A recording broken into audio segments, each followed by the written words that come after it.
psychological study from the National Institute of Mental Health. Just this morning, along with his longtime psychiatrist. The circle of depression is growing wider, broader. 15% of women suffer from this disorder. Affecting over 20 million Americans. Changes that have occurred in the brain. Abnormalities in the neurotransmitters. Is that a chemical imbalance? Patient's got a problem, they've got a drug. 6 million American kids take prescribed medication.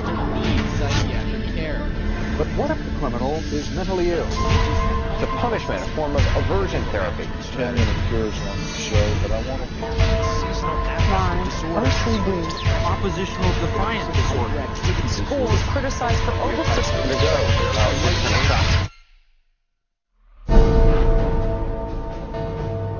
Everywhere you look, there it is. Think psychiatry has nothing to do with you? Think again. The whole field of psychiatry has gotten into every facet of your life. They basically believe that everyone is mentally ill. You smoke too much, it's a disease. You're too unhappy, it's a disease. You're too thin, it's a disease. You're too fat, it's a disease. Where are these coming from? These are coming from the minds of psychiatrists that are dreaming these things up, writing papers and getting published with their names on it, creating these new diseases. First he said that I had ADD. Then he said that I was depressed. Then he said I might be bipolar, but I don't have ADD anymore. And he said, you know, I've been noticing you, and I wonder if you have it too. What they decided is that both my husband and my son had a chemical imbalance that needed to be corrected with a chemical balancer. There is not one shred of credible evidence that any respectable scientist would consider valid, demonstrating that anything that psychiatrists call mental illness are brain diseases or biochemical imbalances. It's all fraud. There's no reliability of diagnosis, and there is no science. It's just pseudoscience. It's pretend science. This is one of the most open secrets in all of America in the psychiatric field, that nothing is being done that's legitimate, and they're billing for it. Psychiatrists claim that over 1 billion of the world's population is mentally ill. In the past 30 years, they have prescribed psychiatric medications to 543 million people. And right now, they drug 17 million school children with stimulants and antidepressants. When recently asked about the scientific basis of their profession, those psychiatrists willing to be interviewed offered nothing but excuses. Psychiatric illness is not really illness. How do you evaluate if someone is cured or sick? Cure is certainly something we look forward to. We had no earthly idea how to accomplish. We're not good at causes. We don't know what causes mental illness. But that hasn't stopped them from pronouncing themselves mental health experts and treating people against their will. And the results? This psychiatrist, man who's supposed to work to heal people, has done nothing but destroy this man's life, and in destroying his life, destroying the lives of all of his loved ones. Excuse me. They've damaged and ruined my son, and they've trapped him in a system. The way that they treated him and made him feel like he was worthless. Bryant was being kept dumb and high on Ritalin so that they could make $2,500 per month. He gave me Valium, and I got addicted to it. It wiped out my life. My life has been ruined. My joy has been stolen. She was laying there. She took two gasps of air and died right there in front of me. It is really tragic. It's awful. And it's being done for money. That's why it's being done. Oh, it's got to be in the billions. I don't know the exact number, but it's got to be in the billions. It's just unbelievable. This is so big that it boggles the mind. Take the human tragedy you have just seen and multiply it by the millions. In the past 4 decades, nearly twice as many Americans have died in government psychiatric hospitals than in all U.S. wars since 1776. Insurance companies pay out $69 billion every year for psychiatric services, doubling the cost of medical insurance premiums. And while raking in over $2 trillion annually, psychiatrists cannot point to a single cure. Hard to believe? That's exactly what they count on. And as we will show you, it's how they have been getting away with it from the very beginning.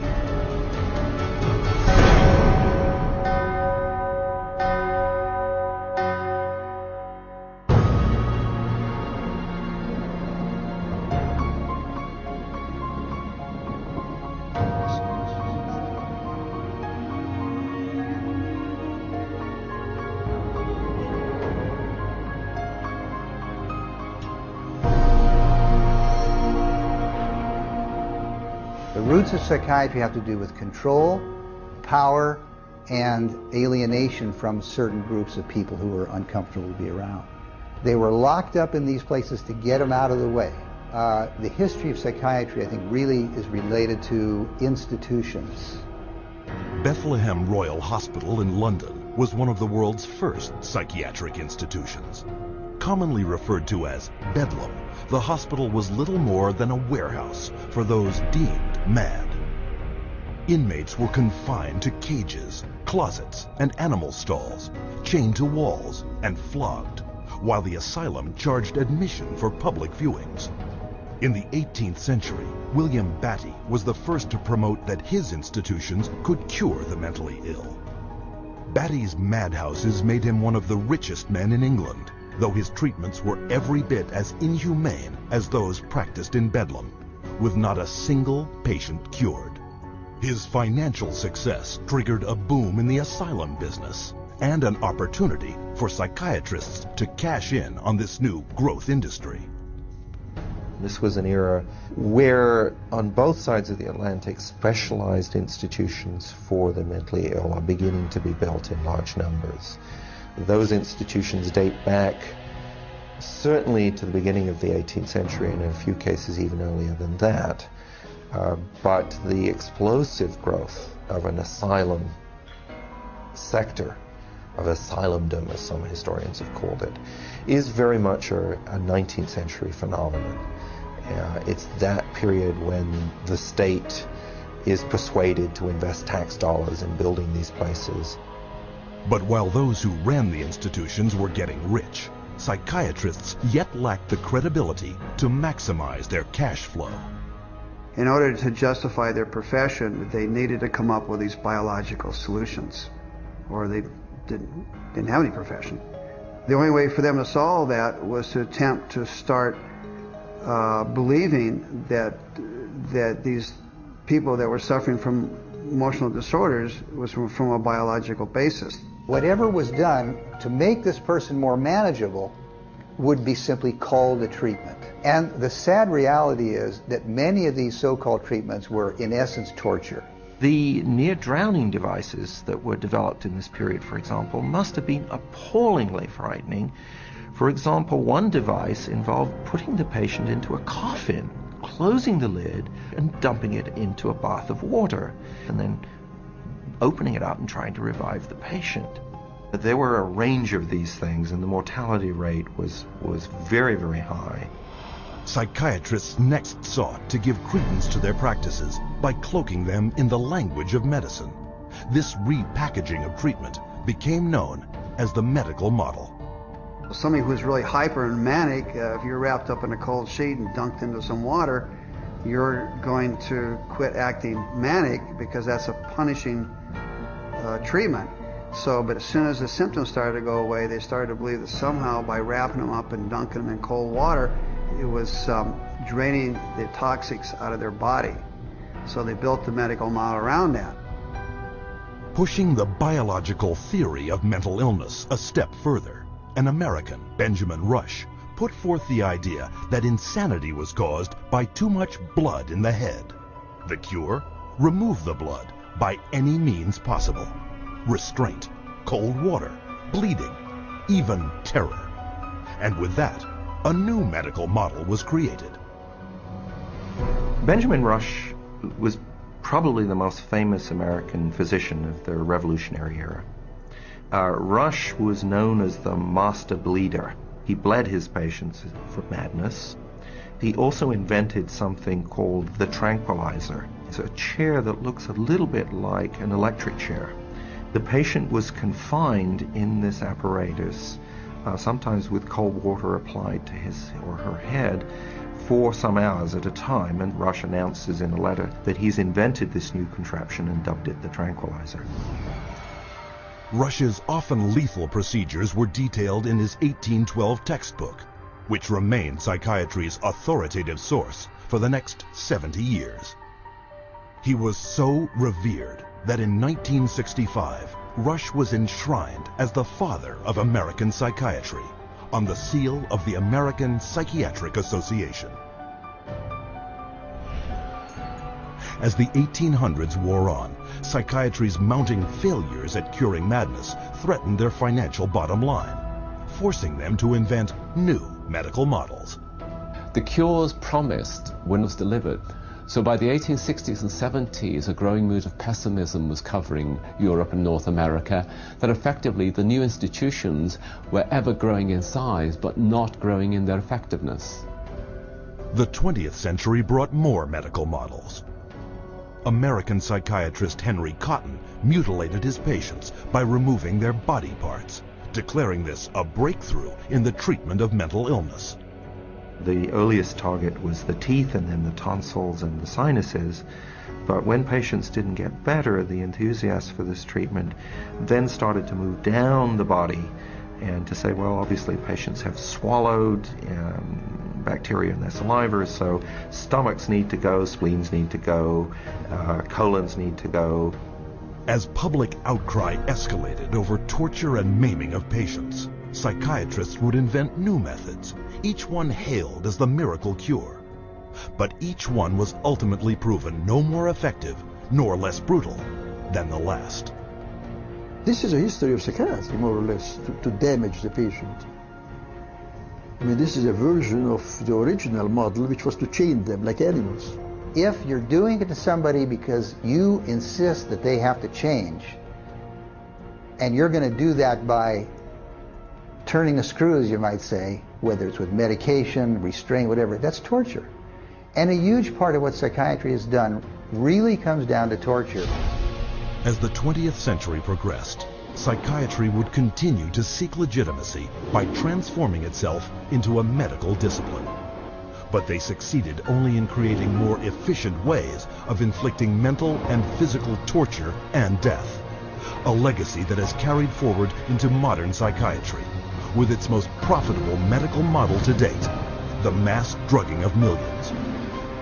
But to do this, psychiatrists first had to shatter one of mankind's most cherished beliefs, decreeing that people were not what they thought they were.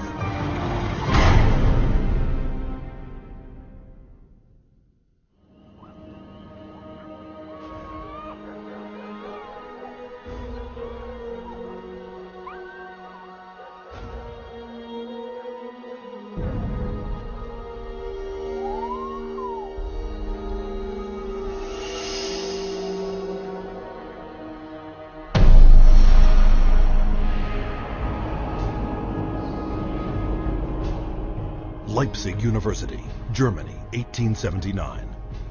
Professor Wilhelm Wundt experiments on the human senses. Wundt declares man's thoughts, personality, and behavior are nothing more than chemical reactions in the brain. Wundt became frustrated with his inability to change behavior because he was dealing with the original, psychology. That's the psyche, that's the soul. He created a new science, which was based on man being an animal without a soul, to be trained. Not to be a thinker, but to be trained. Students from around the world gathered to study Wundt's new definition of man as a soulless organism. The spirit of the age was summed up by German philosopher Friedrich Nietzsche. Gott ist tot. Gott bleibt tot. Wir haben ihn umgebracht. Following Wundt's theory, a Russian, Ivan Pavlov, conducted animal experiments seeking methods to modify behavior. Pavlov studied in Wilhelm Wundt's laboratory in Leipzig, Germany, in the late 1800s. And he experimented with dogs, with electrodes and stimulus response, denying privileges to denying rewards. And he noticed that when you brought out some food in front of animals, dogs in particular, that they would begin to salivate. So he'd ring the bell at the same time that he brought the food out, and then eventually, instead of bringing the food out, he just rang the bell, and of course the dogs got all excited. He called that a conditioned reflex. Pavlov's first human subjects were children. He punched holes in their cheeks to collect and measure their saliva. Pavlovian conditioning became one of the major foundations of a lot of behavioral science research in the 20th century. The idea that behavior could be controlled through repetitive conditioning became known as behaviorism. The behaviorists believed that all children are animals and can be trained as animals. This was the view of behaviorists. As a matter of fact, John Watson, the most famous of the behaviorists, says that you have to treat human beings or look at human beings the way you would look at the ox you slaughter. See, the behavior is not interested in what's up in your head or your soul, because they don't believe there is a soul. Watson's successor, Harvard psychologist B.F. Skinner, believed all behavior could be manipulated to suit whatever ends the behavioral psychologist was seeking. Skinner developed what's called operant conditioning, where he was able to demonstrate you can change animal behavior by certain schedules of reinforcement, by giving them rewards at certain times, and then you can teach pigeons to play ping pong, for example, and you can teach rats to run mazes, and you can teach human beings to seek certain economic or societal rewards. Skinner could actually shape new behavior patterns, and this actually was the sort of thing he quite soon became very famous for. Perhaps his most notorious experiment was the Skinner box. He was designing a Skinner box, which is something like a big plate pan, but everything in it's controlled. The temperature's controlled, the light's controlled, and so on. And the idea is then you present children with certain stimuli that you want them to learn to react to. For nearly a year, Skinner isolated his daughter in a box similar to those he built for rats.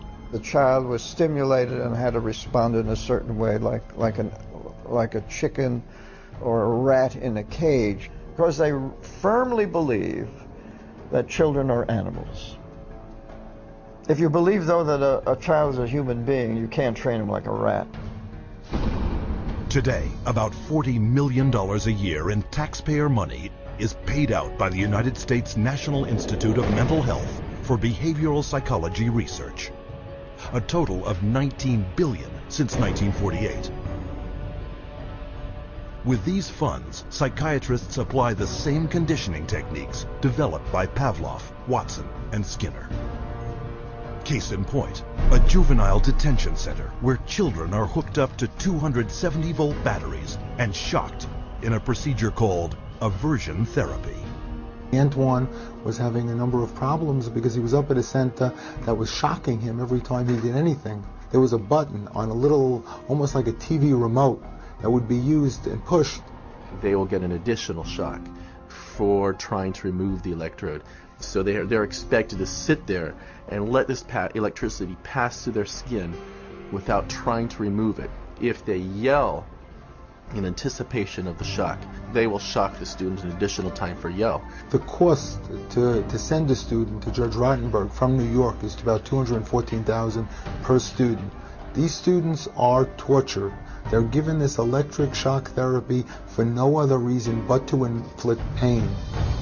Other techniques include administering electric shock to treat sexual deviance, sending powerful magnetic impulses through the skull to interrupt brain activity, and shooting high voltage through surgically implanted electrodes, all to stifle problem behavior, and costing up to $100,000 per patient. And while this science without a soul led to behavior modification techniques that continue to generate billions in research and treatment, it also laid the groundwork for another psychiatric movement that would cause the deaths of millions.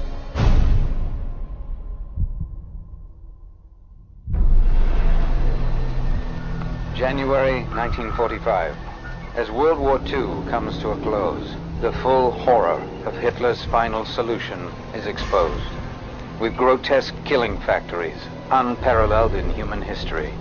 Mass graves filled with corpses of men, women, and children, murdered by starvation, bullets, and poison gas.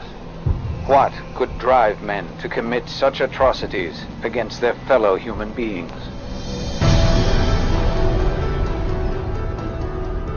The answer is the pseudoscience called eugenics, created and promoted by psychiatrists decades before the Nazis came to power. The eugenics movement got started in 1883 with Francis Galton, and he felt that human beings should take evolution in their own hands, and that the most talented individuals, the most healthy individuals, the most attractive individuals should have more offspring. There was great concern that people that they considered had poor genes were reproducing faster than the people they considered had good genes. They felt that a medical solution might be the proper one. This is what led to the sterilization movement. It resulted in sterilization of mentally ill people, sterilization of retarded people, sterilization of people we don't like politically and sociologically. So the problem is not with genetics. The problem is a pretend phony genetics used to justify inhumane social policies. Though never proven as anything but theory, by the early part of the 20th century, eugenics had spread to almost 30 countries, from England to Brazil, Mexico, Sweden, Russia, and most notably, the United States, where forced sterilization was widely practiced. Eugenics movement in Germany was somewhat different than the eugenics movement in the United States in that there were many more physicians and psychiatrists. Alfred Ploetz was one of the pioneers in the German eugenics movement and how to control the population of those whom he considered inferior. In 1905, along with his brother-in-law, Ernst Ruden, he established the first organization for racial hygiene. Alle Nationen haben sich mit einer außergewöhnlich großen Menge an minderwertigen, schwachen, kranken und Verkrüppelten abzugeben. Durch kluge Gesetze über Sterilisation würden wir auch in der Lage sein, den vernünftigsten Weg der Zeugung herbeizuführen. Hitler was particularly impressed by American eugenicist Madison Grant. Grant's book, The Passing of the Great Race, was proclaimed by Hitler as his personal Bible. In his book Mein Kampf, Hitler further hailed eugenics as the science that would rebuild the German nation. Körperlich oder geistig gesund ist, dem ist es nicht erlaubt, seine Krankheit an seine Kinder weiterzugeben. Das Recht auf persönliche Freiheit wird durch seine Pflicht, die Rasse zu beschützen, eingeschränkt. The German eugenicists welcomed the Nazi advent to power because the Nazi program could fund the very programs that they had in mind. The Nazis gave them political support, financial support, and conversely, the psychiatrists gave the Nazis a medical justification for their genocidal policies. Something like 40% of German psychiatrists had joined the SS by 1933. They weren't forced into the SS. They just joined it naturally because the beliefs were very, very similar.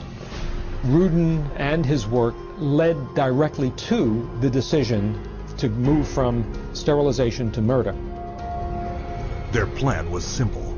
First, convince the public that feeble-minded undesirables wanted to escape the burden of their existence, but could not say it, and that killing them was an act of mercy. Then extend the definition of inferior to include Jehovah's Witnesses, Jews, gypsies, homosexuals, all unworthy of life. Psychiatrists produced propaganda movies known as the Nazi killing films, shown in all 5,300 theaters throughout Germany. Geisteskrankheit ist als ein Erbübel eine der größten Gefahren für die Volksgesundheit. Irrtum ist, dass sich solche Kranken glücklich fühlen und am Leben hängen. Sie haben überhaupt kein Daseinsbewusstsein. Wer von ihr befallen wird, dem ist die schwerste Last des Schicksals auferlegt. Ein Dasein ohne Leben. It first started with passive violence, which is starvation, It then intensified to lethal injections, and finally it developed into systematic gassing and cremation. Their headquarters were established in Berlin under the infamous code name T4. T4 program was named after Tiergarten 4, which essentially resulted over a period of time in the murder of about 70,000 people who were deemed mentally retarded, emotionally distraught, or physically handicapped by the Germans. They were called life unworthy of living. The killing, piloted in psychiatric institutions across Germany, then moved into the concentration camps, with top German psychiatrists as the executioners. Paul Nietzsche, the T4 director, declared, Das Aussortieren in den Konzentrationslagern lief etwa genauso ab wie in den Nervenheilanstalten. Und mit selbigen Erfassungsbögen. 6 million Jews died in concentration camps and as a result of Nazi extermination policies. Rudin congratulated Hitler for making his, that is Rudin's, 30-year dream come true. After the Nazi surrender, an international court of justice was held to put psychiatry on trial for its war crimes.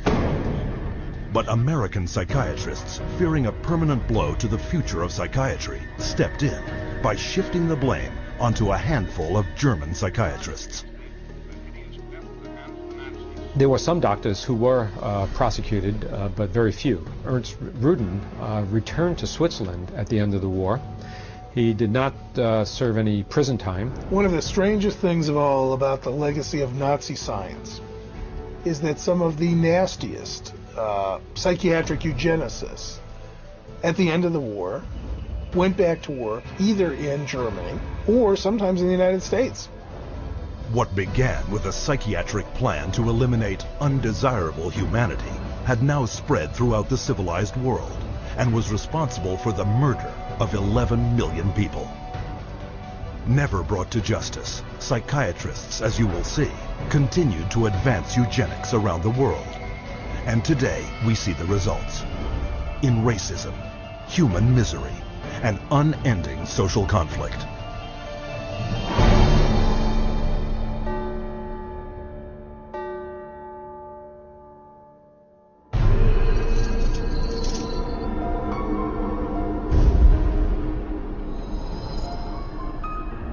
After World War II, a new eugenics was resurrected out of the bones and ashes of the old eugenics.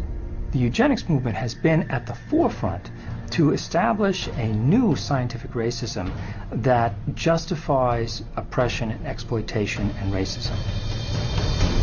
In fact, racism is inseparable from the roots of psychiatry. The entire history of psychiatry, beginning with scientific conclusions that were made in the 1830s, was an effort to prove the intellectual inferiority of African Americans. Benjamin Rush is the father of modern psychiatry, and he is the one that gave us the term nigritude. He said that all blacks have inherited this disease, and this particular disease, it caused them to be inferior. In addition to that, it was the reason why it was very important that blacks remain segregated and separate from whites so that whites did not inherit this disease.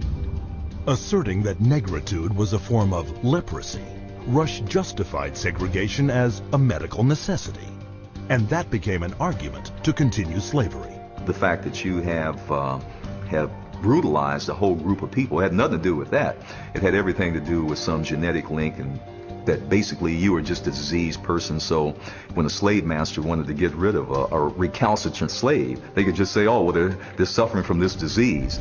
Drapetomania, that is the name of the mental disorder that was contrived by Samuel Cartwright, who said that blacks have a mental disorder if they had a desire to run away from slavery. Running away became such a common problem that psychiatrists attempted to give that a disease. He says, but that's a cure for that. And the answer was, the question was, well, what's the cure for that? Frequent whippings, frequent whippings. You'd be surprised how that disease clears up when the lash is put in place of their excuses.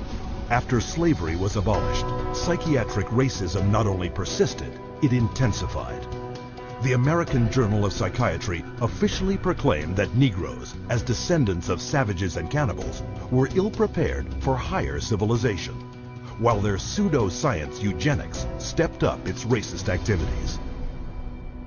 There is a clear and long and intimate connection between the eugenics movement and the Ku Klux Klan. Harry Laughlin, who was the Carnegie Institution's director of the Eugenics Record Office, had a close relationship to the Ku Klux Klan through the publication of a book called White America, which was written by a major Klan leader. So Laughlin wrote a glowing review of the book in the Eugenics News, and at the same time you have the Ku Klux Klan using eugenics to justify their racist goals. But psychiatric racism wasn't exclusively American. Some of the worst abuses of the 20th century occurred in South Africa, where the government adopted the same racist theories and practices used by Hitler. This was no coincidence. The Prime Minister had studied eugenics as a psychology student in Nazi-influenced Germany in the 1920s. Dr. Hendrik Verwoerd is regarded as the architect of apartheid.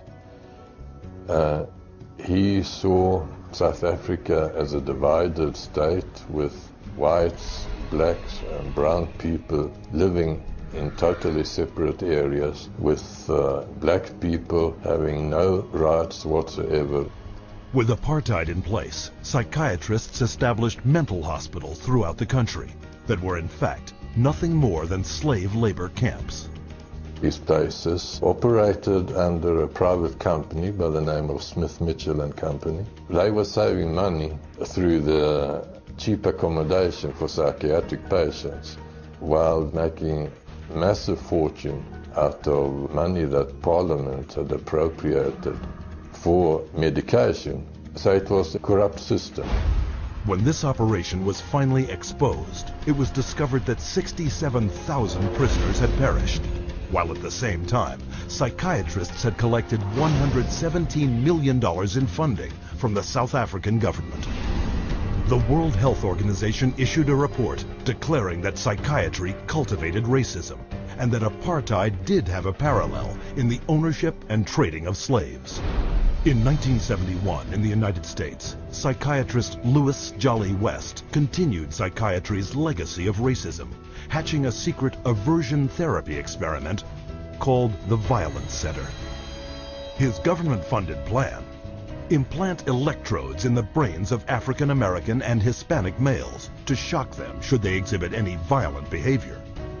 And if that didn't work, chemically castrate them with drugs. When West's racist proposal met with public outrage, the plan was quickly shelved. Though psychiatry's unrelenting racist theories were blunted, they were not stopped. In 1994, psychologist Richard Herrnstein co-authored The Bell Curve, claiming to prove that blacks were genetically disabled and therefore inferior to whites. The Bell Curve really argues a very old eugenics idea. It argues that people are born with different kinds of intellectual abilities, that these are inborn pretty much at birth. It goes back to the notion that somehow black people are genetically and biologically inferior to white people as a way to justify what was really its programs of social racism and social sexism. And you see that kind of thinking going on in public school testing and IQ testing and educational testing and tracking. And this new tool fit into that old mold. It was a new tool that could prove the intellectual inferiority of African Americans. The psychiatric profession has done great damage, certainly in the past, and far too many in the present too, to subvert democracy and perpetuate racial stereotypes, even more, deep racism in society. We have to battle against this continual misinformation, disinformation, pseudoscience. It can be repackaged in whatever form or format it is, but if it is based solely upon the color of one's skin and then is the merit of that human being, I just reject it. And so today, the flame of hatred continues to burn, fueled by pseudo-scientific lies. This is the heritage of psychiatry, as a justification for racism and as a pretext for political repression.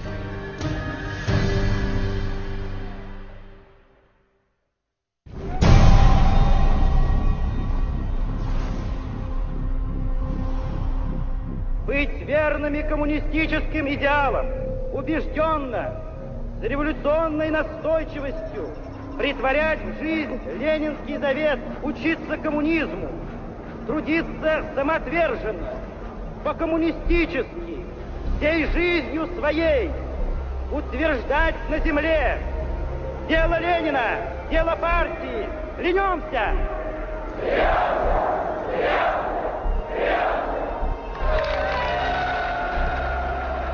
The Soviet regime demanded absolute loyalty.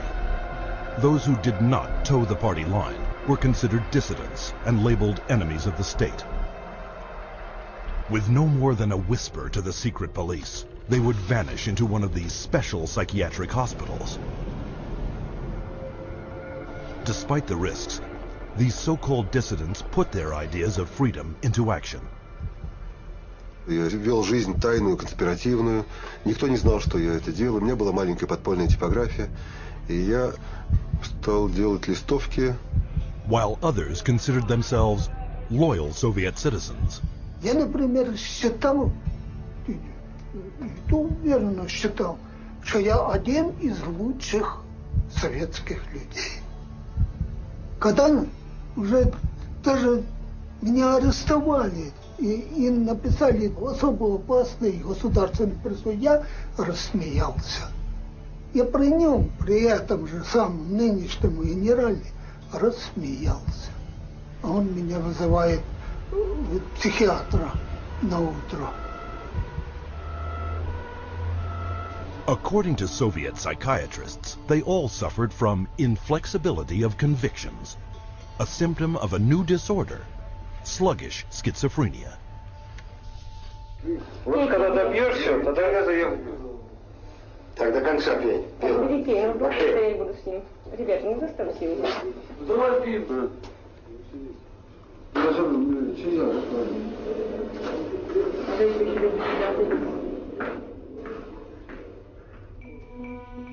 Like their counterparts in other countries, the Soviet psychiatrists prescribed powerful drugs to cure their patients. Они никогда их с удовольствием не принимали. И находят пути их не принимать. Мы обязаны просмотреть прием лекарственных продуктов, чтобы больные лекарства дошли до больного. Вот они где-то уже, как говорится, в горле проглатывают, все, ротовая полость чистая. И потом вот такие делают какие-то движения, отрыгивают. Врач на обходе говорит: как себя чувствуете, Петр Петрович? Я говорю: послушайте, вот, а там, когда 5 кубиков галоперидола, то надо, например, слюна до полу, там перекошенность вся, значит, одни мышцы растягиваются, другие сокращаются, совершенно ужасные позы, лицо все ужасное, на душе страшно просто. Я человека, вот самое главное, описать это состояние невозможно. Санитары совершенно безнаказанно могли избивать. По любому поводу. Или вообще без повода. Вот, например, санитар открывает дверь, если тут ты оказался, например, в проеме двери. И вот этого достаточно было, чтобы, скажем, получить удар. Если больной, скажем, оказывал сопротивление при избиении, то его могли привязать, и привязывали, и избивали, и продолжали избивать уже привязанного. Проходит, допустим, год-два, там выписывают убийц, выписывают насильников. Михаил, ты бы лучше убил бы кого-нибудь, мне бы легче было тебя отсюда вытолкнуть. Это было, вот, рождало такое чувство безысходности. From 1967 to 1987, the Soviet government arrested over 2 million people who, for political reasons, were diagnosed as mentally sick and were forced to undergo psychiatric treatment. Even today, psychiatry remains the coercive tool of choice for governments throughout the world.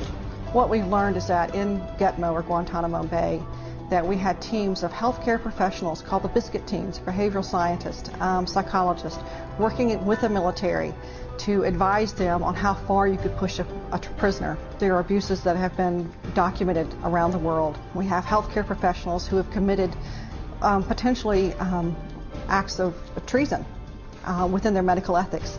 And there's nobody supervising that. There's nobody making them stand accountable to their medical ethics. But psychiatrists have never reserved physical and mental torture exclusively for political prisoners. Throughout history, they have repackaged it and sold it to the public as therapy.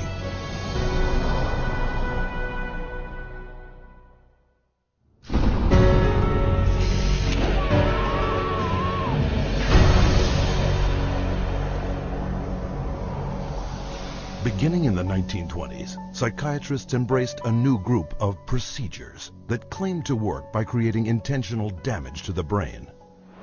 Manfred Sackel had this notion that he could kill just the bad brain cells, that somehow we have good brain cells, we have bad brain cells. So if you give people enough insulin, you kill those bad brain cells, and if the person survived this epilepsy, they would be better off for it. Despite convulsions that caused severe spinal cord injuries in 40% of the patients, Sackel pointed to their childlike state and declared his treatment a success. Hospitals built insulin wards, and coma therapy became big business. Not to be outdone, Ladislaus von Meduna of Hungary believed he could drive out mental illness by inducing brain-damaging seizures with a drug called metrazole. He noticed his epileptics had no mental health problems, and his mental health patients, his psychiatric patients, seemed to have no epilepsy, and so he thought doing one would obviate the other. The theory was that epilepsy and schizophrenia couldn't coexist in the same brain, and that if epilepsy was induced, that a seizure was caused, it would, quote, drive out the schizophrenia. There's no scientific basis for this whatsoever. Metrazole was fast and lucrative. In a morning, a single psychiatrist could chemically shock 50 patients into a docile and manageable state. By 1939, metrazole was so popular with psychiatrists and staff, it was used in 70% of American hospitals and in almost every other country in the world. The financial success of insulin and metrazole sparked the development of an even more profitable method of inducing brain-damaging convulsions. How is electric shock therapy done? We use these electrodes. We place them on the patient's head like this, and then by means of this machine, we pass a controlled electric current through the brain, just for a fraction of a second. The patient doesn't feel it. The story behind this miracle cure began in a Roman slaughterhouse. In Italy, in 1938, two Italian psychiatrists decided to observe that before slaughtering pigs, in order to make the pigs more docile, they would apply electrodes to their temples that were hooked up to wall current, and that this stunned the pigs, but it didn't kill them, and they could then slaughter them. Well, this gave them the encouragement to try inducing convulsions with electricity.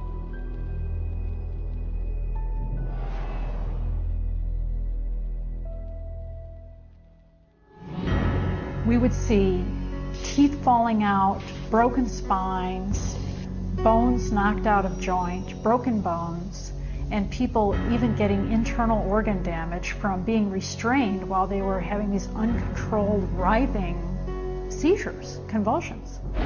Many patients have been returned to their homes and jobs who might still be here if it were not for this helpful form of treatment.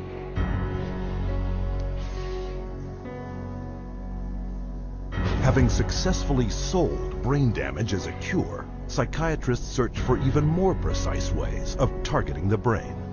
This was jump-started in 1848 when an explosion blew a steel rod straight through the head of Vermont railway worker Phineas Gage. While Gage survived, his personality was dramatically altered. 70 years later, Portuguese neurologist Egas Moniz would try to obtain a similar result by drilling into a patient's skull and squirting pure alcohol directly into the brain, killing the tissue of the frontal lobes. Moniz called this new procedure a lobotomy. Dr. Walter J. Freeman would become lobotomy's most infamous practitioner. He discovered he could do it faster without having to drill through the skull. There was no anesthesia. And he would just lift up the eye and stick nothing more than an ice pick right into the brain, right under the orbital bone, and then just rake the thing back and forth until he was satisfied that he had caused enough disruption of brain tissue, and then pull it out. Freeman traveled the country in his lobotomobile, hacking apart his patients' brains on stage, or sometimes right there in the vehicle. And he would pull up and offer lobotomies to people, get referrals from the local doctors, or sometimes people didn't even go through doctors. They'd go right to the lobotomobile, and he would just do the brain-damaging procedure right there. By the time his surgical privileges were revoked after his last patient died on the operating table, Freeman had performed or supervised over 3,500 lobotomies, more than 25% of which, by his own admission, left his patients in a vegetative state. They lobotomized 1 million people in the 40s and the 50s and beginning of the 60s until they came to the conclusion that this was a destructive treatment. But though the stories of miraculous cures were soon exposed as brain-damaging frauds, psychiatrists kept one step ahead, inventing new forms of psychosurgery, passed off as medical advances. I completely shuddered from head to toe. And that's what I heard in my head when he drilled something in my brain. Northwest, actually, of the centre hole. So I had to do that. Yeah, why did you have to do that? I went, oh, funny, and Did my you? head all shook inside. Oh dear. Oh, my head shook inside. Yes, all right. Everything shook, the eyes, everything, the teeth. Oh, that's wrong. That was grievous bodily harm done to my brain. And nobody has the right anyway to play God with somebody's brain. The whole operation took about 8.5 hours, and they kept me awake for every second of it, and I remember every second of it. And I still remember it to this day because I have this operation every day of my life. Whether I like it or not, I have it. Psychiatrists still tout the benefits of lobotomy, a treatment that earns them $31 million annually. But in the wake of lobotomy's tarnished reputation, psychiatrists were quick to push electroshock back into the spotlight. Renaming it electroconvulsive therapy, they now give patients anesthetics to squash their screams and paralyzing agents to avoid watching the writhing of agony.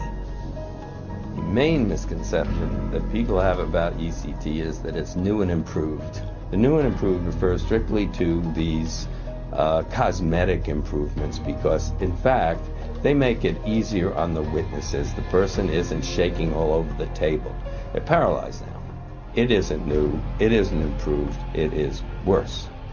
Every 10 years or so, there tends to be, first of all, a denial that it causes any harm.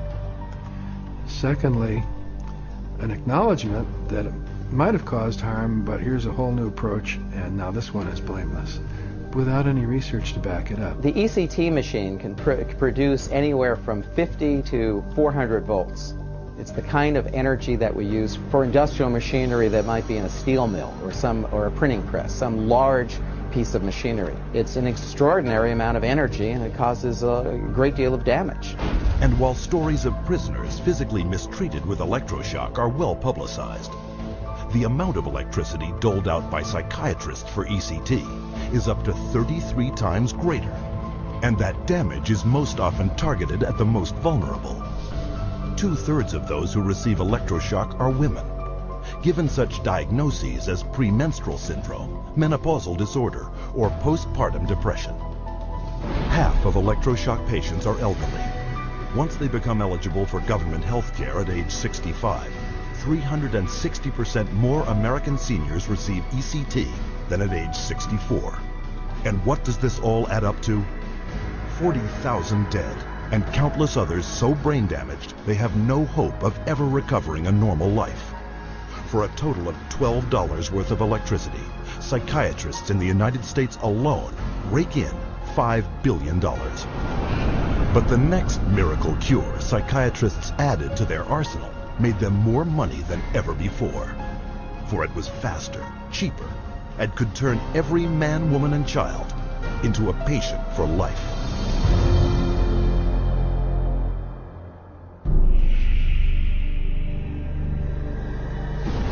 By the early 1950s, psychiatrists discovered their next miracle cure.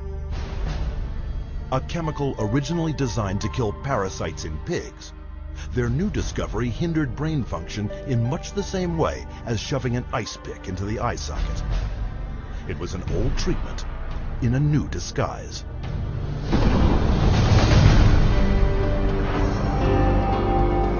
With the advent of these new tranquilizing drugs, it seems not too much to say that we're on the verge of an entirely new era in the treatment of mental illness.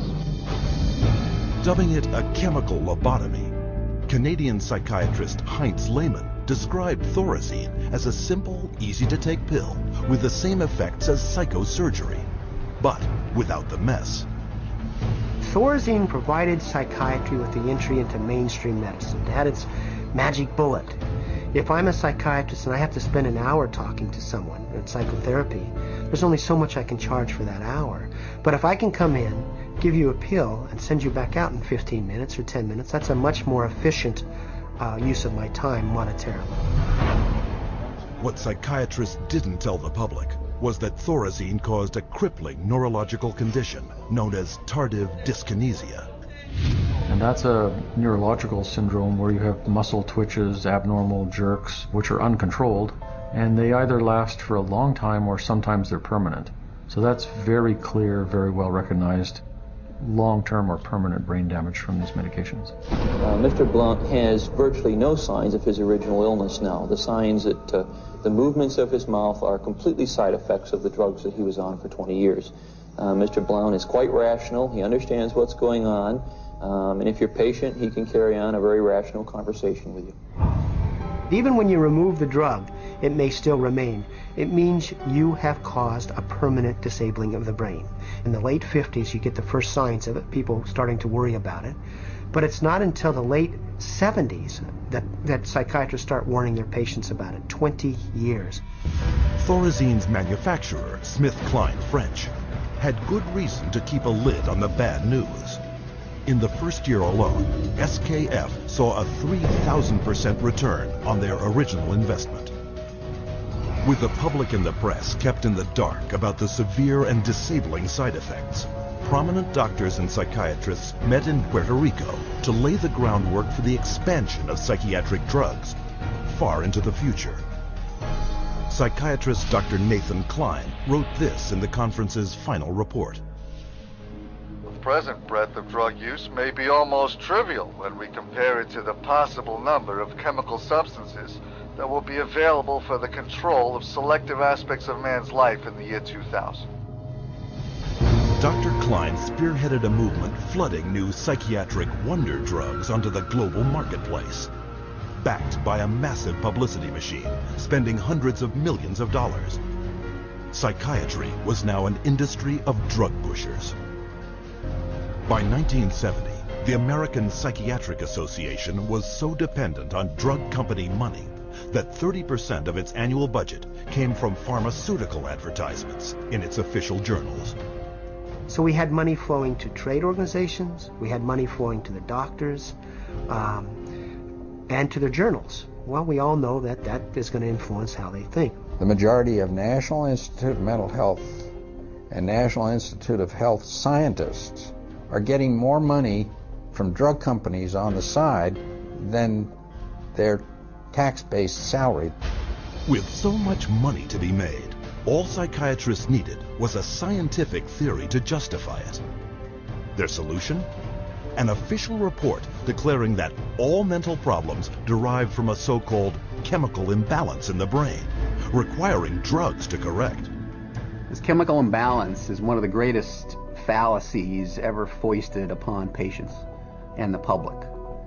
There is no chemical test to show an imbalance related to any psychiatric disease, whether it's depression, anxiety, what have you. The chemical imbalance is for the benefit of the psychiatrist.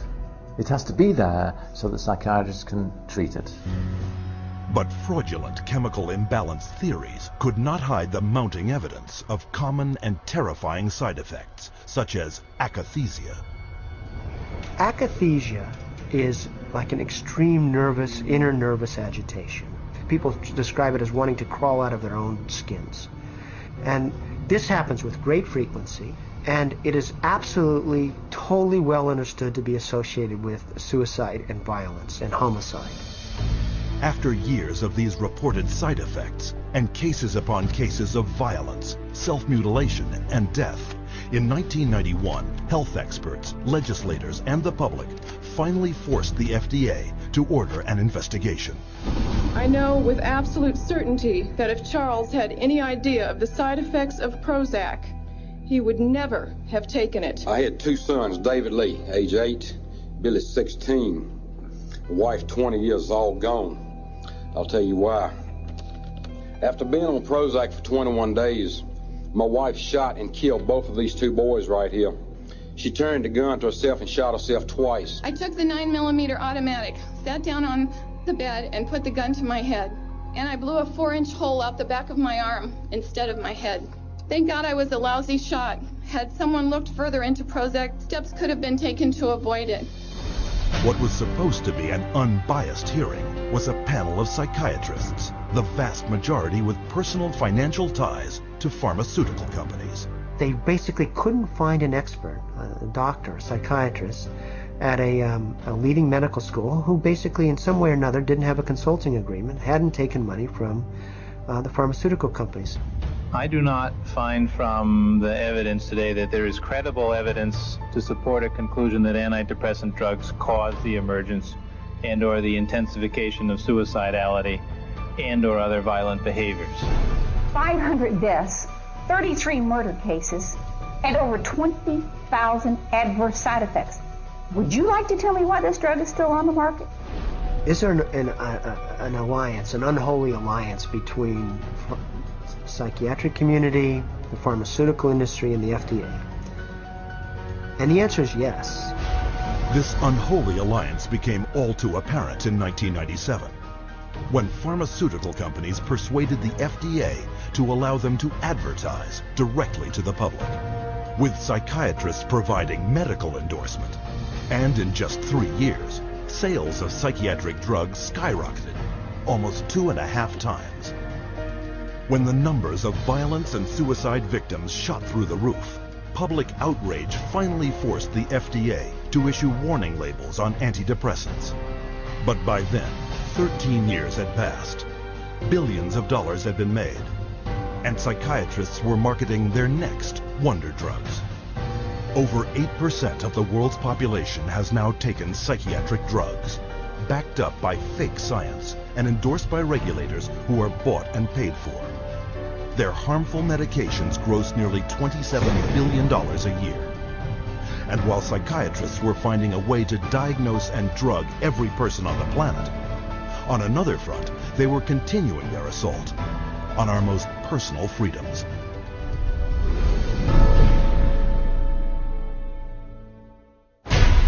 Psychiatrists demand the absolute right to determine what is best for the so-called mentally ill.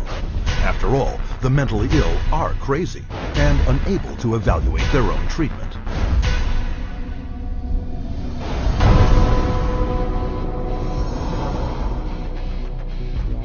To enforce their authority over others and keep their institutions filled at profitable levels, psychiatrists use a method called involuntary commitment. When you go to a real doctor, say a family doctor or a cardiologist, a patient always has the right to refuse treatment. So there is no such thing as involuntary treatment when it comes to clinical medicine as practiced by real doctors.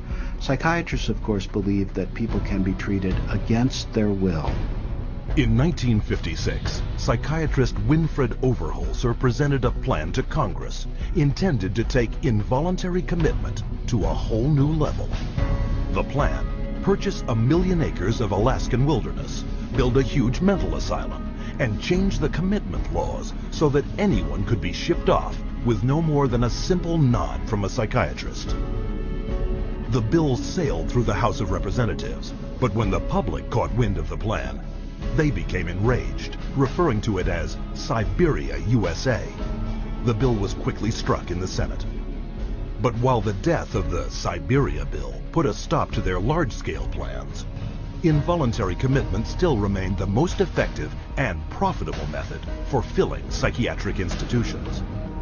Again, the person has committed no crime and has no trial and is sent directly to a mental hospital, which is really a prison.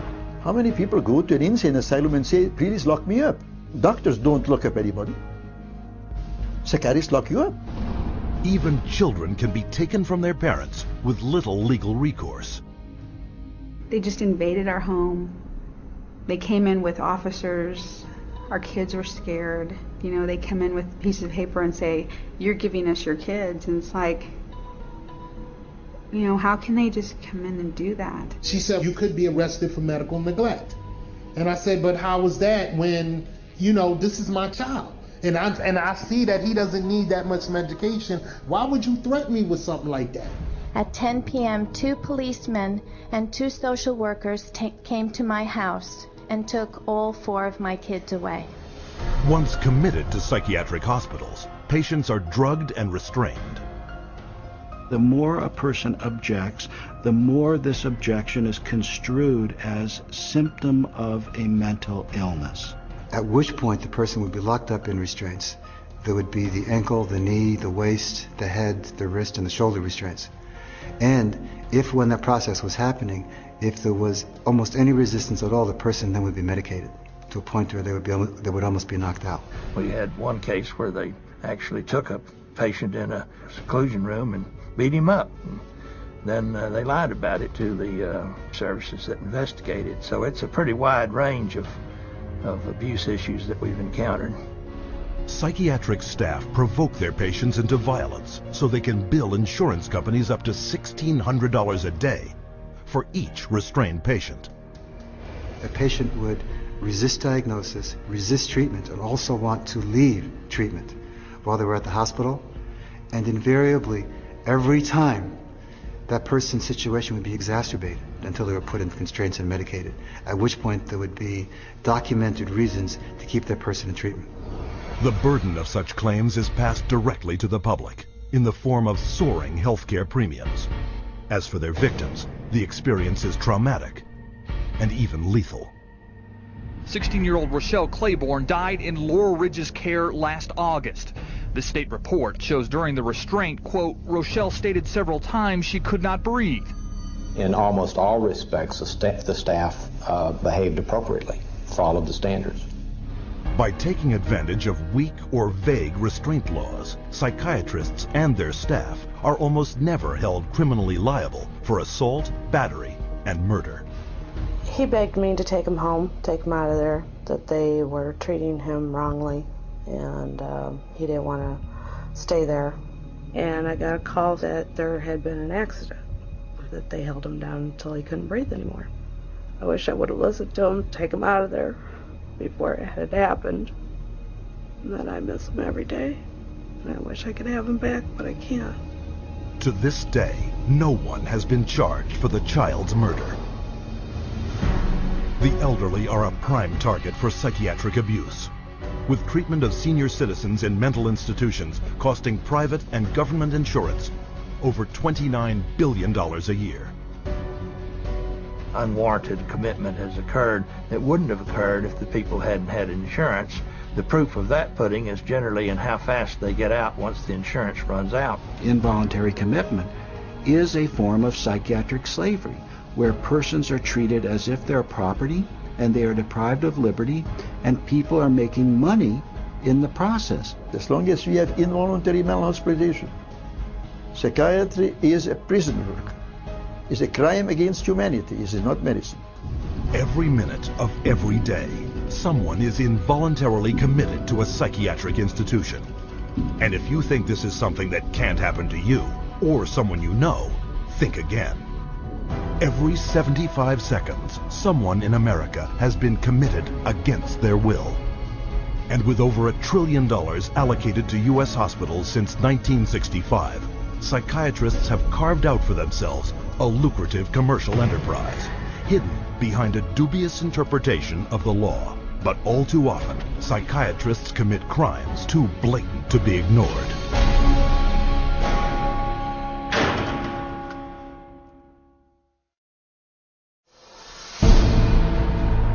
The FBI has raided the headquarters of one of the nation's largest operators of psychiatric hospitals. Hundreds complained of overbilling, misdiagnosed conditions, and insurance fraud. Investigators say they found more than 5,000 similar cases in all 50 states. Psychiatrists clearly are getting rich. Psychiatrists traded drugs for sex, filed false insurance claims, and exploited patients sexually. We have uncovered some of the most elaborate, aggressive, creative, deceptive, immoral, and illegal schemes being used to fill empty hospital beds with insured and paying patients.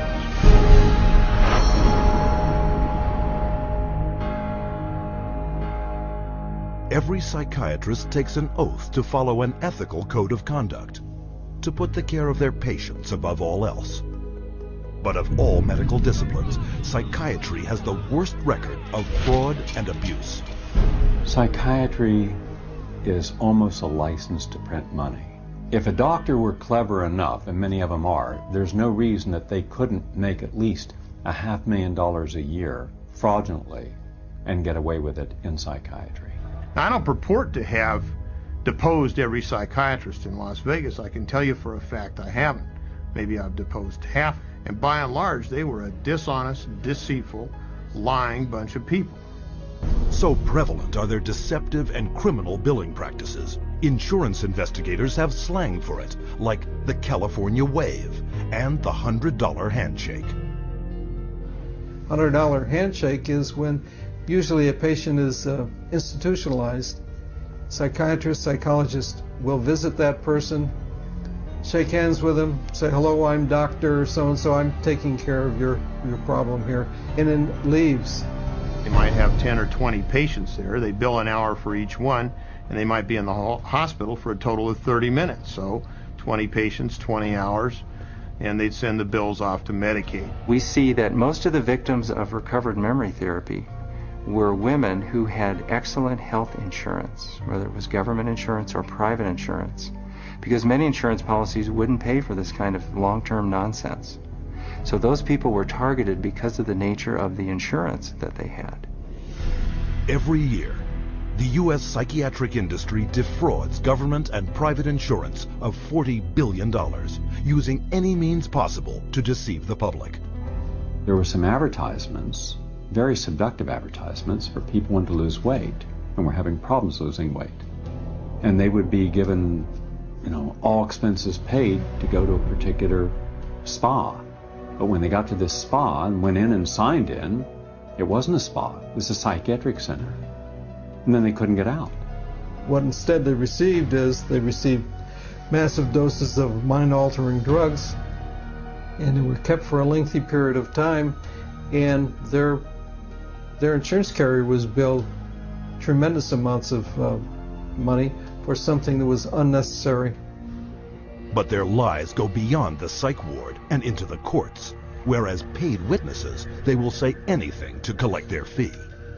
A psychiatric expert who will have one opinion in one scenario and a completely opposite opinion in another scenario based on which law firm or governmental agency is paying for his time. These psychiatrists, on one hand, will tell the public that suicide can be prevented, but will go into court and tell a jury that suicide cannot be prevented. And then once you show his prior inconsistent statements, you also show that he is paid very well by pharmaceuticals, then the jury says, you know what, we're not so sure about you because you just lied to us. Add to the greed, dishonesty, and avarice their sex crimes. Accounting for only 6% of the physicians in the country, psychiatrists commit 1/3 of the sex-related offenses committed by doctors. It has happened so often that by the mid-'80s, the insurance companies who insure physicians across America started writing sexual claims out of the policies altogether. That's how common it was. The system was so broken that more than 25,000 complaints had been registered, but nothing acted upon. When a psychiatrist has a patient, a female patient, and abuses them sexually, there's a very high probability they'll get away with it. I've seen many cases where the mental health professional becomes very disturbed and is using very strange and odd treatments, and that can go on for many years with no one finding out about it because it's not very public. It's quite private. Things happen behind closed doors. Tragically, their sex crimes often involve children. Case in point, Dr. C. Markham Berry. On the surface, a well-respected member of his community. But all that shattered when he was arrested on child molestation charges. Van loads of child pornography were removed from his home, and the subsequent investigation uncovered his sexual abuse of former patients, boys aged 7 to 17, who he photographed and sodomized. All part of what the state called 50 years of Berry's rampant, undetected sexual escapades with children. This is not an isolated incident. It is the carefully masked character of the members of this profession. In every city, every state, every country, you'll find psychiatrists committing rape, sexual abuse, murder, and fraud. And as you will see, psychiatry's entire credibility depends on the biggest fraud of all.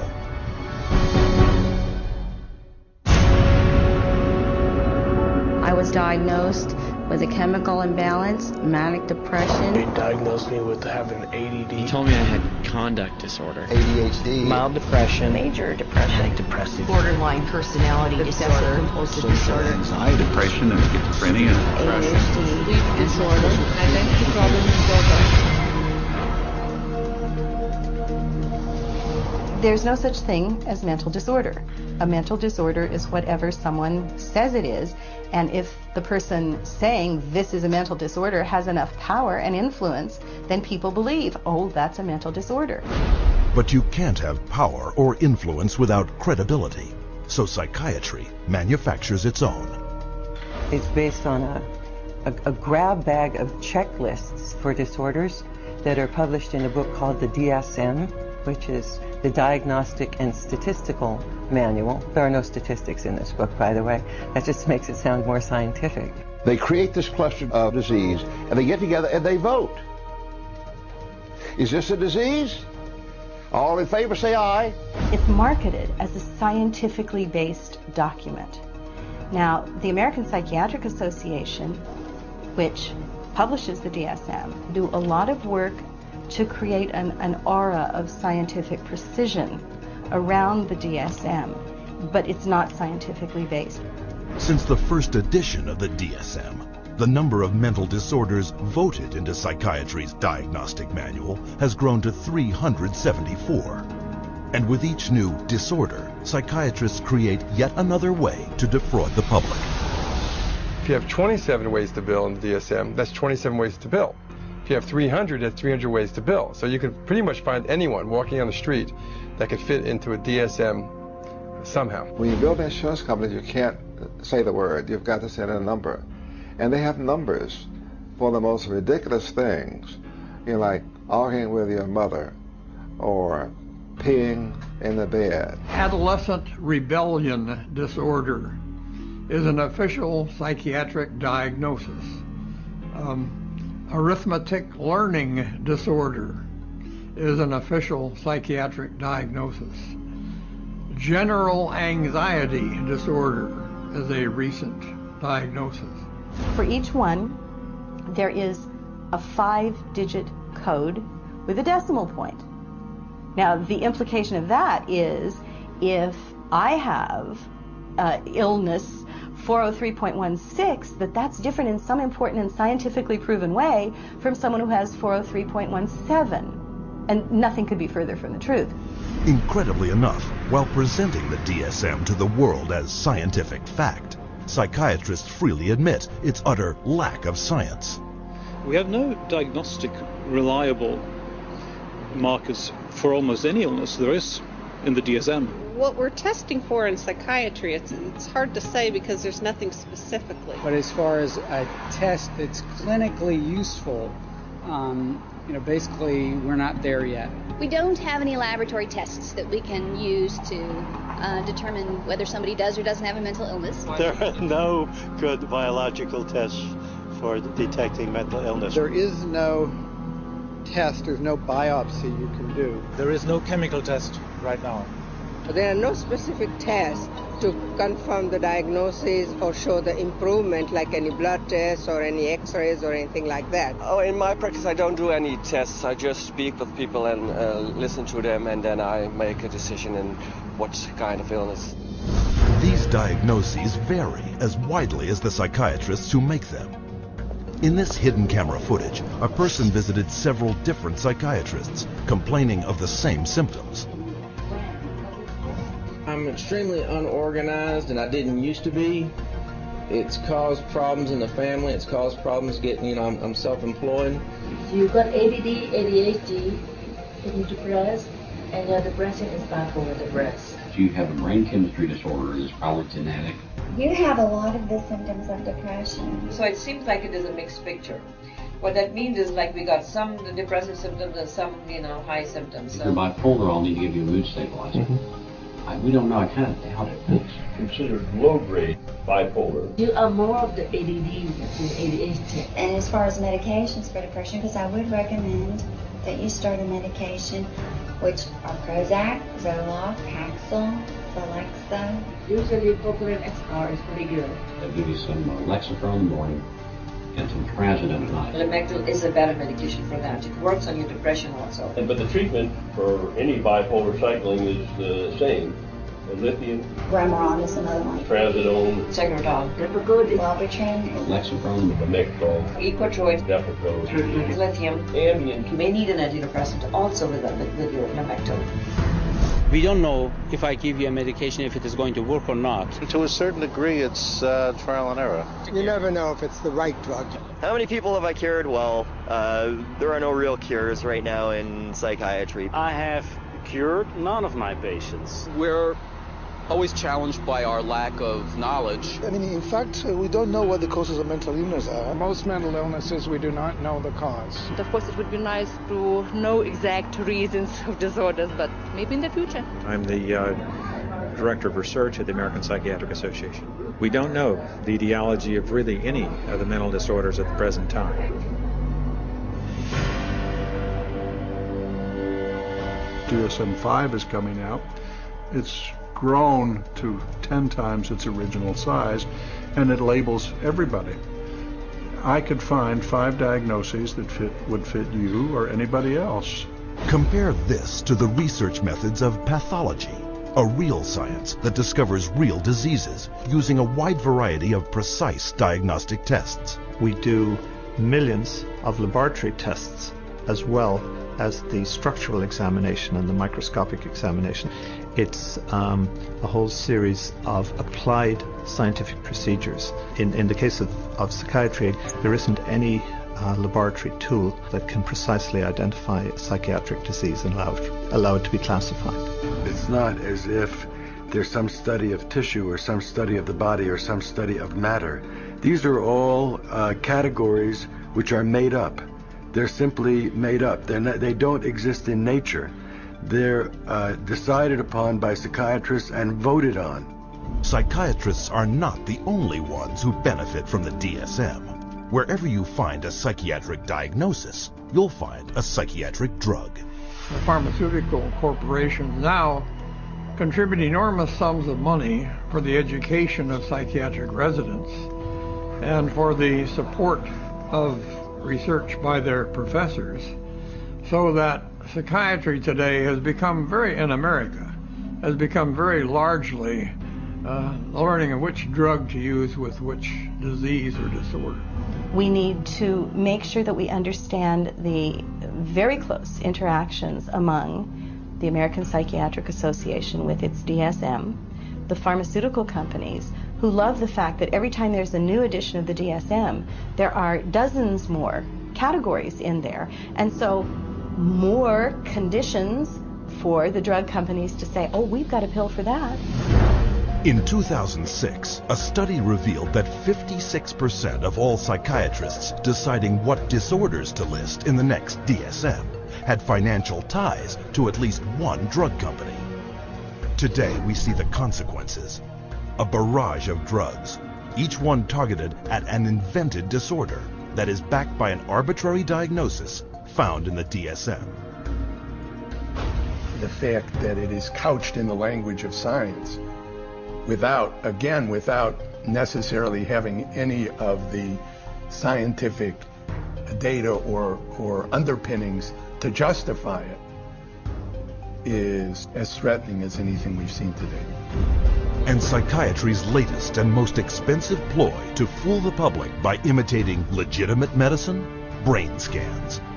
We can scan all the brains we want to. The fact that we see changes in different people's brains, changes in functioning, doesn't mean that we've discovered anything that has its origin in the brain. It just means that we're seeing changes, but it doesn't mean that there's something wrong with the brain. Psychiatrists and psychologists use the DSM to label 450 million people worldwide as mentally ill, a total equal to the populations of France, Italy, Germany, Canada, Australia, the United Kingdom, and Russia combined. While sales of the psychiatric drugs they push have topped $27 billion annually, funding from world governments for these patients gross psychiatry $440 billion a year. And much of this money comes from the diagnosis and drugging of our most trusting and vulnerable.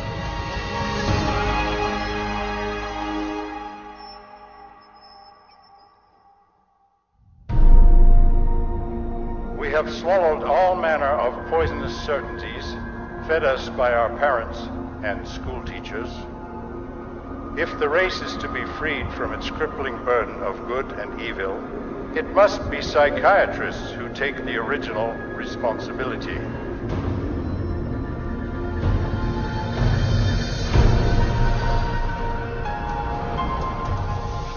Brock Chisholm's declaration typified the psychiatric onslaught aimed directly at our school system.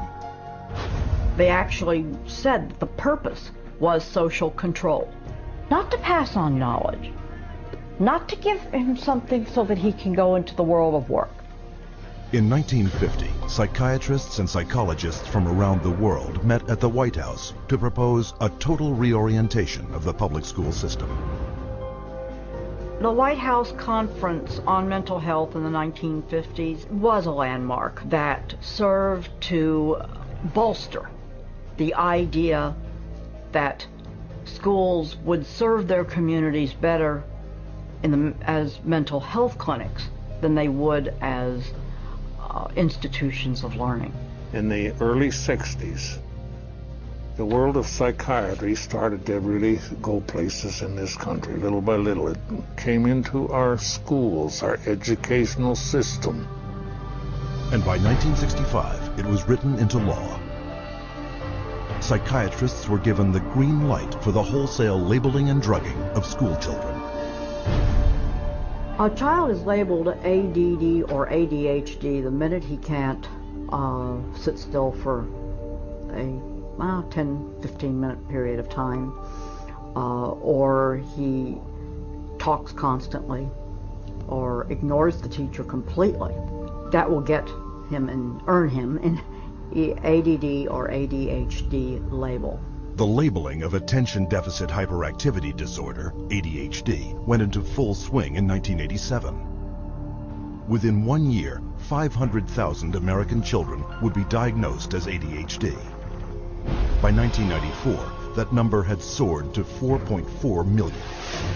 In response to widespread public alarm at this apparent epidemic of mental disease, the U.S. government-funded National Institutes of Health assembled a panel of prominent doctors and psychiatrists to explain to parents and educators exactly what ADHD was.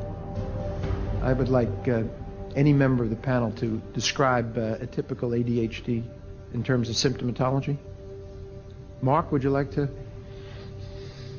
Since you see them in your practice. I mean, I think the panel has been frank, and you know, the difficulties here are immense in terms of these. I mean, it is hard. It's very hard to know how to answer this question. They cannot, you know, even when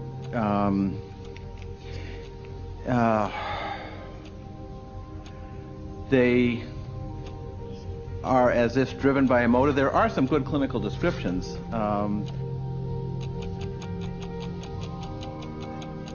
And I think, you know, I think the part of the problem is the profession keeps changing the diagnosis.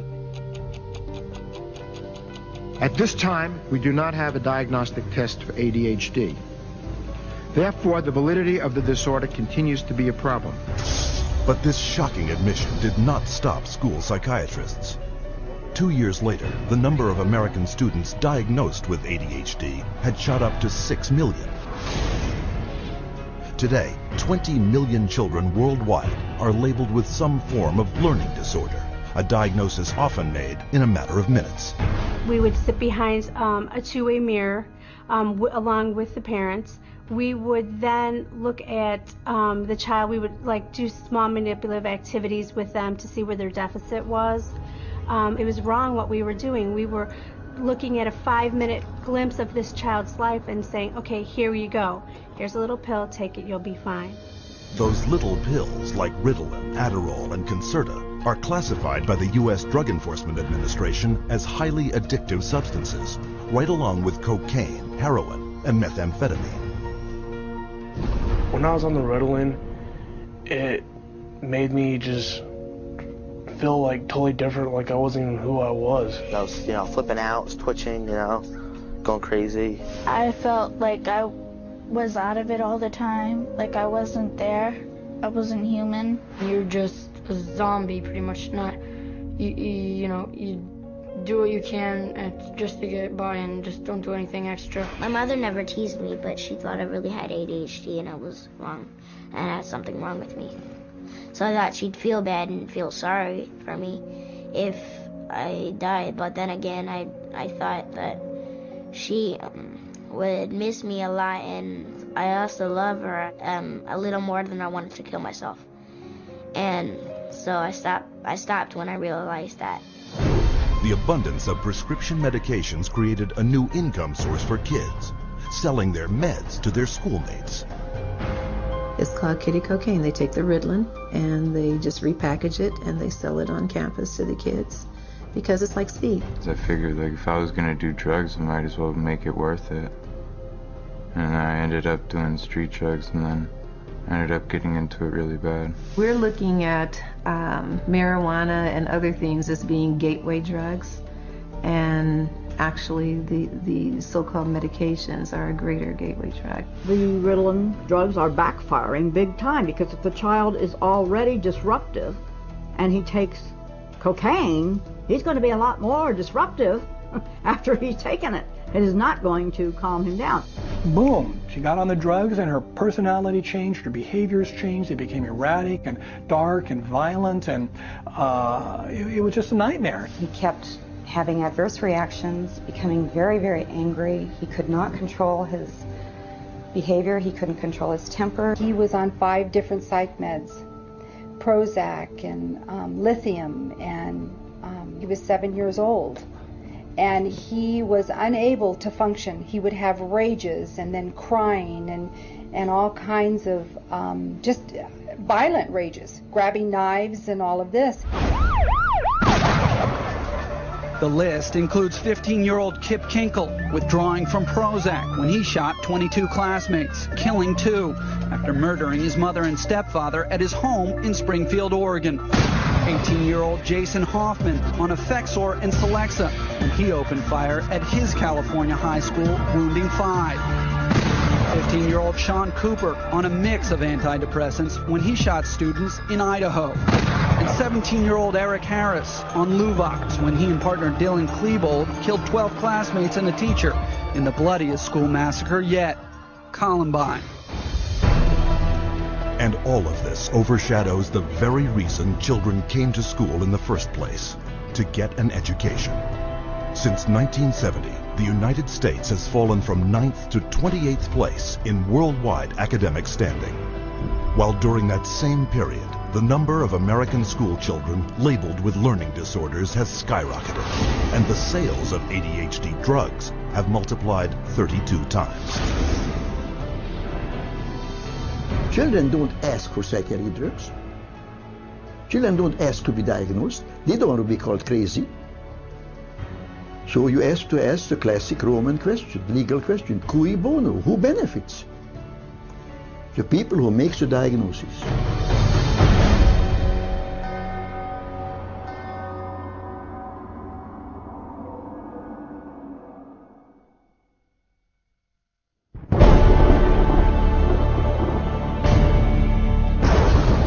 Psychiatry should actually go into government, that politicians should listen to psychiatrists. Psychiatrists should be in every parliament and should direct and monitor political activities.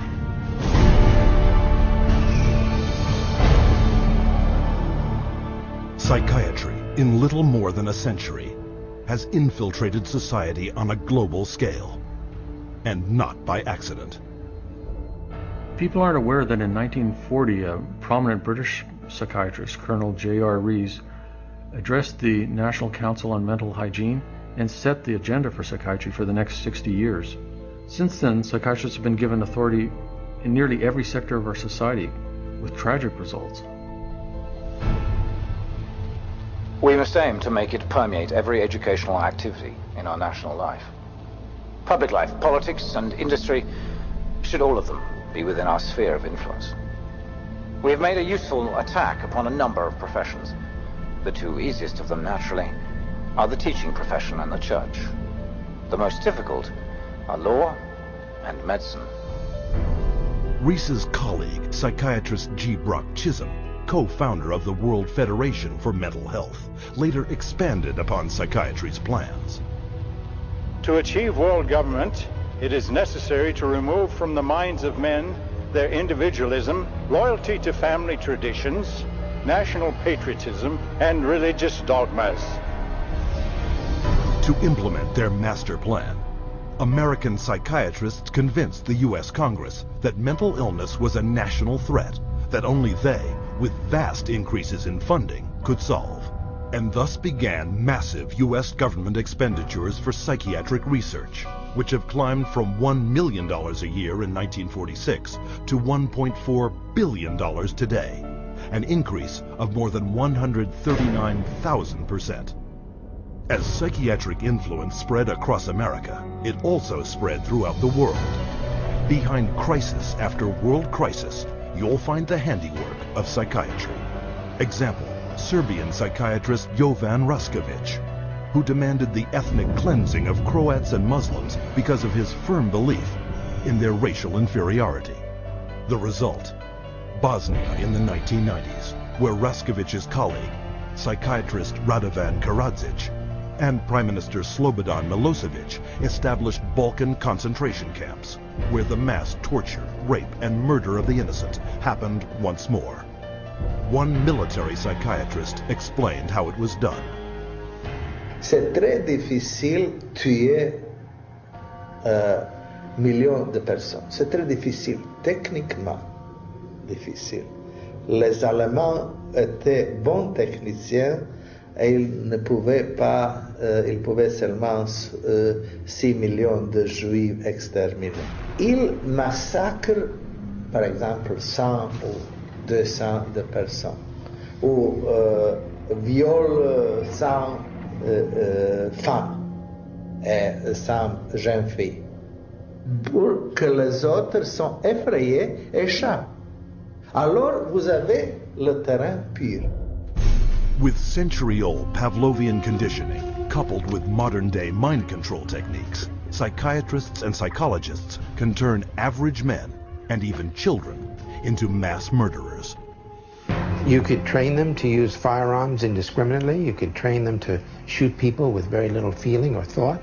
You could train them to use abusive and brutalizing procedures in order to obtain information with no hesitancy, with no concern. This is how terrorists are created. In the wake of 9/11, Osama bin Laden was characterized as the mastermind behind the attacks. But the acknowledged brain trust and commander of Al-Qaeda is Ayman al-Zawahiri, educated in psychology and pharmacology at the University of Cairo, and the author of the Al-Qaeda training manual on the use of coercive psychiatry. And orchestrating the terrorist bombings in Madrid, Abu Hafiza, another Al-Qaeda operative, relying on those same techniques to manipulate the minds of men.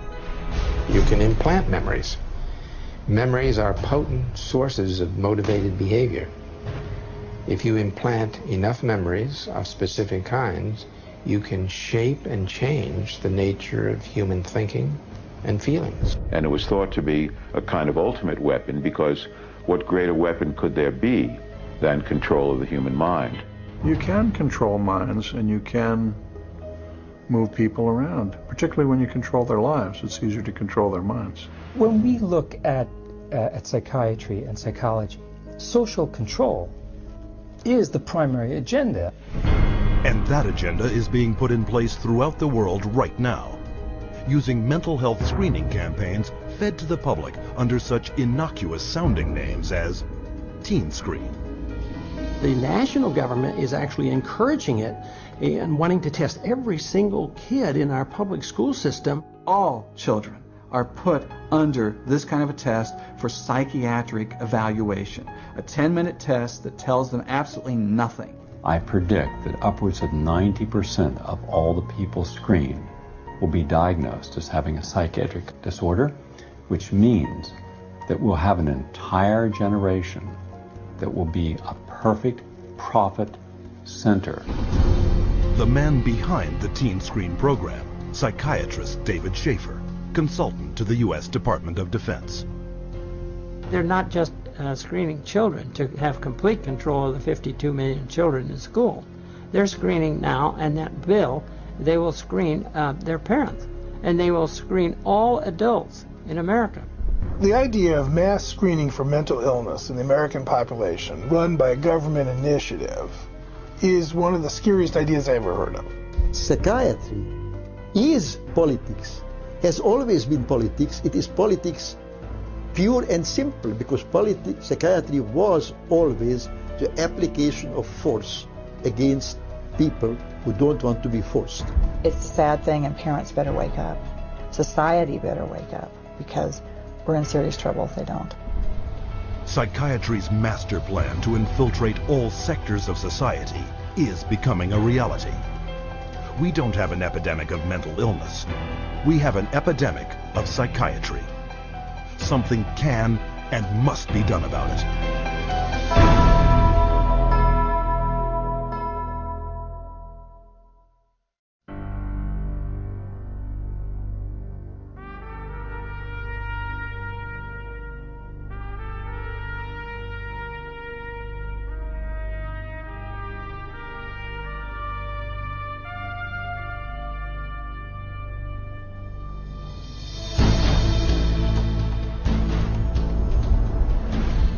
Founded in 1969 by the Church of Scientology, the Citizens Commission on Human Rights investigates and exposes psychiatric violations of human rights. From its international headquarters in Los Angeles, California, CCHR documents psychiatry's invasive and destructive practices and publishes its findings, making them available in some 15 languages. More than 8 million copies have been distributed to healthcare professionals, government officials, educators, and business leaders world over. The headquarters is also the site of the world-renowned exhibit, Psychiatry, an Industry of Death. Centered around 14 documentary films, this state-of-the-art exhibition presents the history of psychiatry, from its origins, where the mentally ill were caged like animals, to the present-day mass drugging of society as the cure for invented mental disorders.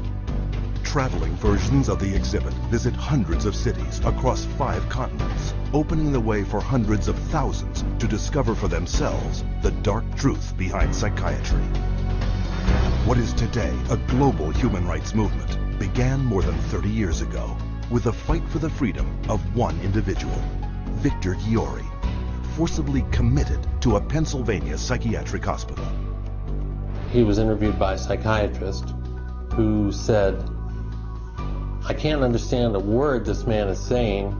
He's incoherent. Obviously a paranoid schizophrenic. Commit him," which they did. Now, he wasn't babbling incoherently, he was speaking Hungarian. We filed a lawsuit against the hospital. In the middle of the case, the doctor who was the head of the hospital stands up and he says, "We want nothing more to do with Victor Ghiori." The release of Victor Ghiori was the first of thousands of cases throughout the world, helped by CCHR. CCHR challenged involuntary commitment laws throughout the United States and internationally, and what we found was that people were being incarcerated without any legal rights. They had no right to an attorney. They could be drugged, shocked, lobotomized without their consent. Example, Australia, 1977, where CCHR exposed a psychiatric practice called deep sleep treatment. Patients were being knocked unconscious with a cocktail of barbiturates and other psychiatric drugs, and they were being subjected to electroshock treatment daily, sometimes twice daily, without their knowledge. Deep sleep treatment had led to 48 deaths. It was CCHR that investigated it, exposed it, and fought for over a decade until deep sleep treatment was banned. In South Africa, CCHR exposed psychiatric camps where mental patients were kept and brutalized and then farmed out as slave labor. In Italy, CCHR worked with legislators and the media, conducting raids on psychiatric hospitals, the conditions of which were barbaric, and CCHR got them shut down. In Japan, CCHR exposed the financial crimes of psychiatrists and hospitals that were defrauding the government and taxpayers. The guilty were tried, and the hospitals put out of business. And in the United States, CCHR uncovered a billion-dollar fraud in the nation's largest chain of private mental health facilities. 600 federal agents conducted raids across 20 states. Dozens of prosecutions ensued, millions in fines imposed, and the entire chain of corrupt hospitals was bankrupted and permanently closed. And behind every public warning you see today about psychiatric drugs is CCHR. CCHR has documented the side effects of these drugs, has taken evidence to the FDA, has gone to Congress, has obtained congressional hearings. It took 13 years before the FDA finally admitted that those drugs can cause suicide and issued black box warnings. We got 9 state laws passed. Following that, it was the introduction of the Child Medication Safety Act in 2004. In the last 3 years alone, there have been more than 50 international drug regulatory agency warnings exposing the dangers of psychiatric drugs.